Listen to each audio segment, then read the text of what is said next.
Class 10th Hindi class में आपका स्वागत है।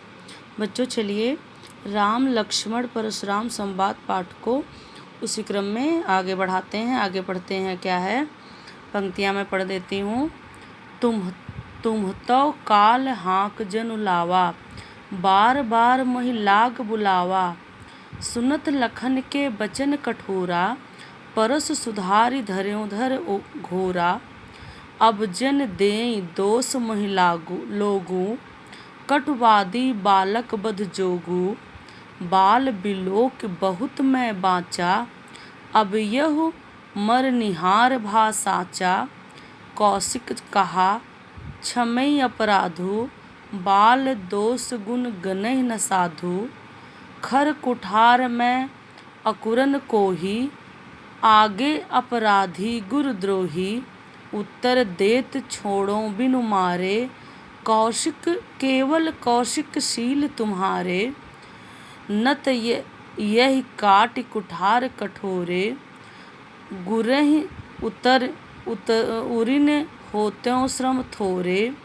गाधि सुनु कह हृदय हंसी, मुनि हरिहरे सूझ। ऐमै खाण न ऊख में, अजहो न बूझ अबूझ। बच्चों शब्दों के अर्थ देख लीजिए। इसके क्या है, काल मृत्यु, जनु जैसे, सुधारी सुधार कर, हाथ कटवादी कड़वे वचन बोलने वाला, बध जोगु मारने योग्य, बाँचा बचाया। मर निहार मरने वाला, साचा सच में ही, खर दुष्ट, अकुरन जिसमें दया और करुणा न हो, करुणा से रहित। गुरहि गुरु के, उरिन ऋण से मुक्त। गाधि सुनु गाध के पुत्र अर्थात विश्वामित्र। हरिहरे हरा ही हरा, ऐमै लोहे की बनी हुई। खाड़ गुड़ तलवार, खाड़ का मतलब गुड़ भी होता है, खाड़ का मतलब खड़ तलवार। और ऊख में गन्ने से बनी हुई। अजहू अब भी।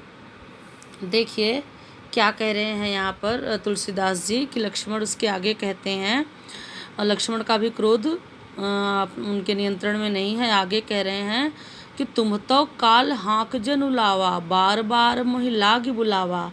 हे मुनिवर, ऐसा लग रहा है मानो आप काल को आवाज़ लगाकर बार बार उसे मेरे लिए बुला रहे हो। बार बार मोहि लाग बुलावा, मेरे लिए काल को बार बार आवाज़ लगाकर बुला रहे हो। मतलब कहने का अर्थ ये है कि ऐसा लगता है कि काल भी जो है आपके बस में है।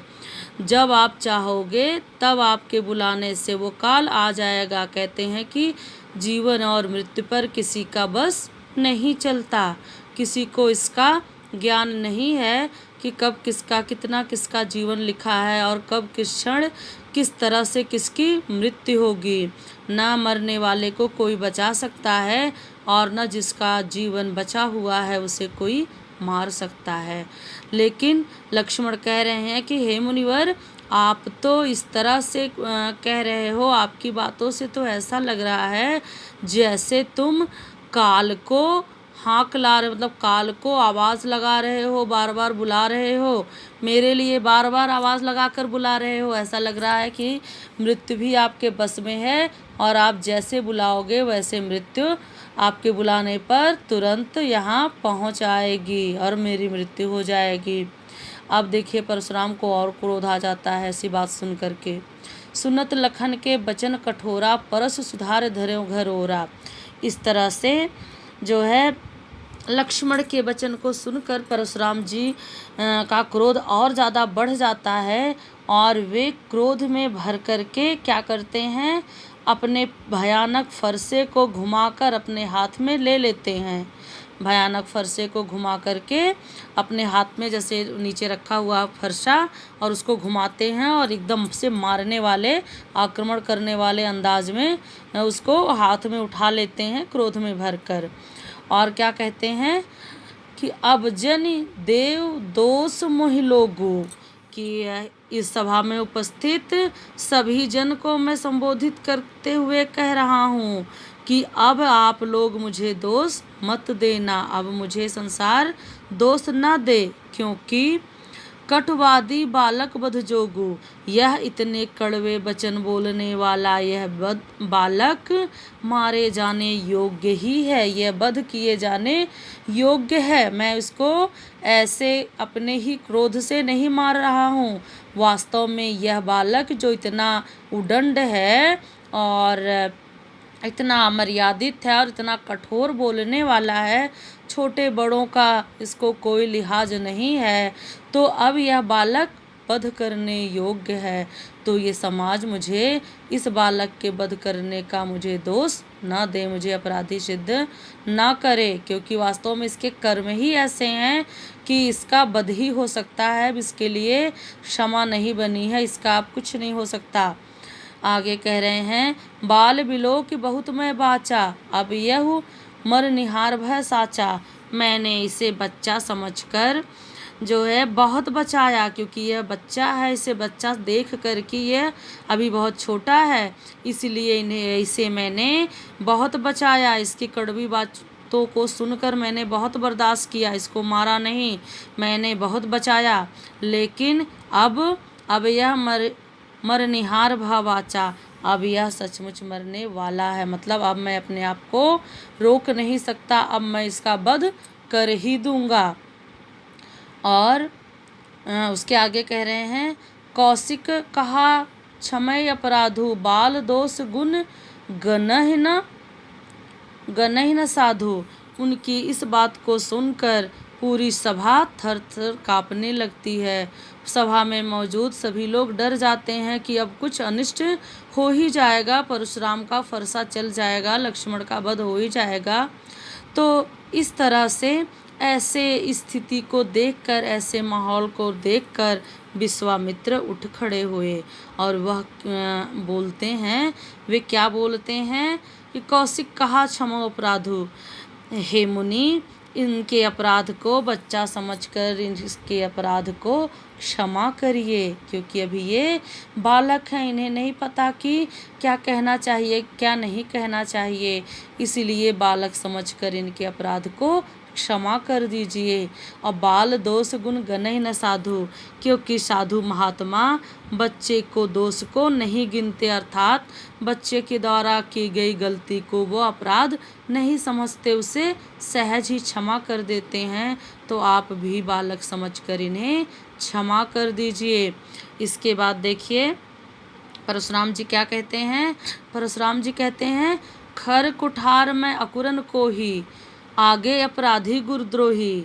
परशुराम जी कहते हैं कि मेरा ये जो फरसा है वो अत्यंत ही तेज़ है, मतलब इसके वार से कोई नहीं बच सकता, और ये जो है बड़ा दुष्ट भयानक है, मतलब इसमें करुणा नहीं है, और अकुरन को ही, और मैं स्वयं भी दया रहित हूँ, मेरे अंदर भी दया और करुणा नहीं है।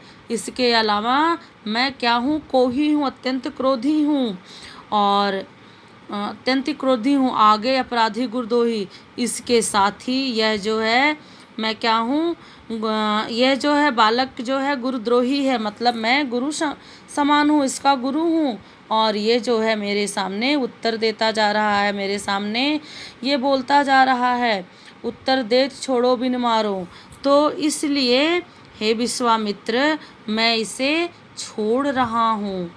इसके उत्तर देने के बाद भी, गुरु अपराधी होने के बाद भी, मेरे फरसे का अत्यंत तेज होने के बाद, मेरे अत्यंत क्रोधी होने के बाद भी मैं इसको छोड़ रहा हूँ, केवल कौशिक शील तुम्हारे। हे कौशिक, हे विश्वामित्र, मैं केवल आपके शील के कारण, आपकी विनम्रता, आपके स्वभाव के कारण ही मैं इसे बिना मारे छोड़ रहा हूँ। नहीं तो, कहने का मतलब है, नहीं तो मेरे इस कठोर फरसे से ये तुरंत अभी मृत्यु के समीप पहुंच जाता, ये काल का गाल बन जाता, अभी तक काल के गाल में ये समा जाता, काल का ये ग्रास बन जाता बच्चा। लेकिन मैं इसे केवल तुम्हारे शील, तुम्हारे स्वभाव के कारण छोड़ रहा हूँ। न तो यह काट कठोर कुठारे, गुरहि उरिन होते हो श्रम थोड़े, मैं अभी इसको अपने कठोर कुठार से, मतलब कठोर जो फरसा है उससे काट करके मैं इसका वध कर देता। और गुरे ही उरीन होते हो श्रम थोड़े, और थोड़े से ही परिश्रम से मैं अपने गुरुओं के ऋण से उऋणी हो जाता। क्योंकि ये परंपरा है कि अगर आपके गुरु का कोई अपमान करे तो आप उस अपमान का प्रतिकार जरूर करें, उसका प्रत्युत्तर जरूर दें। तो ये बालक एक तो इन शिव के धनुष को इन लोगों ने तोड़ा, जो मेरे परम आराध्य देव इष्ट देव थे, उस अपराध किया। उसके बाद ये मेरा अपमान कर रहे हैं, तो मेरे अपमान के साथ साथ समस्त गुरु समाज का अपमान कर रहा है ये बालक। तो मैं अभी इस बालक को अपने कठोर फरसे से मृत्यु के घाट उतार देता, और थोड़े से ही परिश्रम से मैं अपने गुरुओं के ऋण से उऋण हो जाता, गुरु के ऋण को मैं चुका देता। धन्यवाद बच्चों। ये वीडियो यहीं पर मैं समाप्त कर रही हूँ।